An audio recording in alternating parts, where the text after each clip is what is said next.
Hi, I'm Emily McCarley, Wellness Coordinator with QuadMed. Today I'm going to take a few minutes to talk about the stress management technique of taking time for yourself. I'm going to talk about 5 tips on how to take time for yourself, and at the end what that might look like. So number 1 on the list is taking small breaks throughout the day. You can do this in a number of different ways. A lot of times reminders are very helpful, and you can use your devices or your computer. So you can set alarms on your phone. I a lot of times use my Fitbit, or you can use any other fitness tracker that you have to set reminders to get up and move every hour, even if it's just for 2 or 3 minutes. You can also set calendar reminders on your Outlook.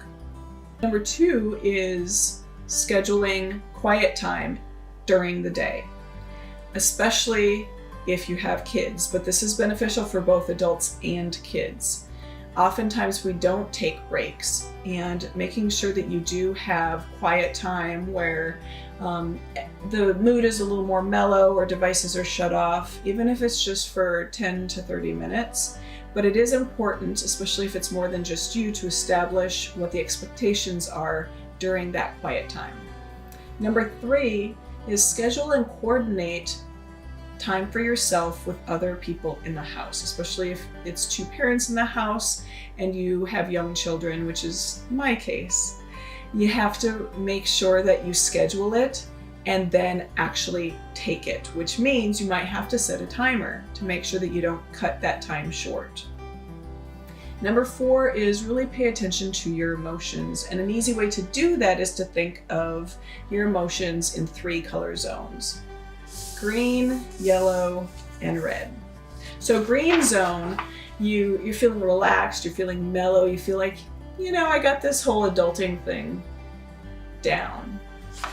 Yellow is when you're starting to feel borderline stressed, but you're handling it.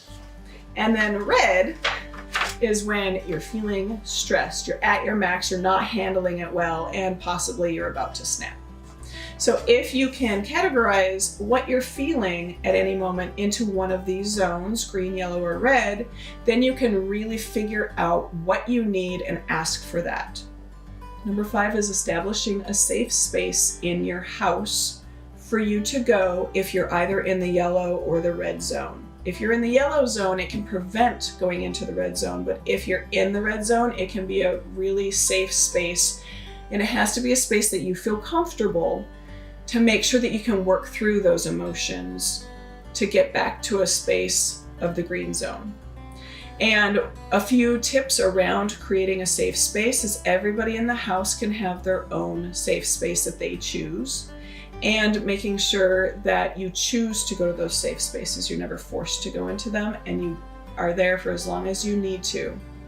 Also, make sure it's a space that you feel comfortable, and how that can be helped is by having different objects in the safe space that you feel comfortable with. So my safe space is my bedroom, and my son's safe space is the library that he shares with my husband. Now that we've gone over the different tips on how to take time for yourself, I just want to briefly touch on what that might look like when you actually do take that time for yourself.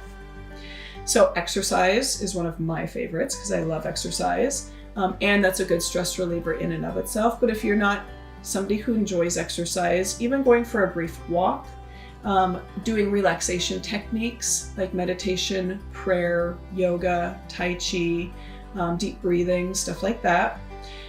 Doing yard work is very relaxing for some people, so that might be a really great way that you can get out.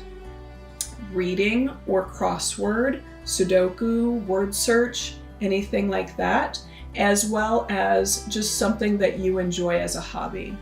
Those are just a small short list of things that you can do. I hope that this was helpful, and enjoy taking some time.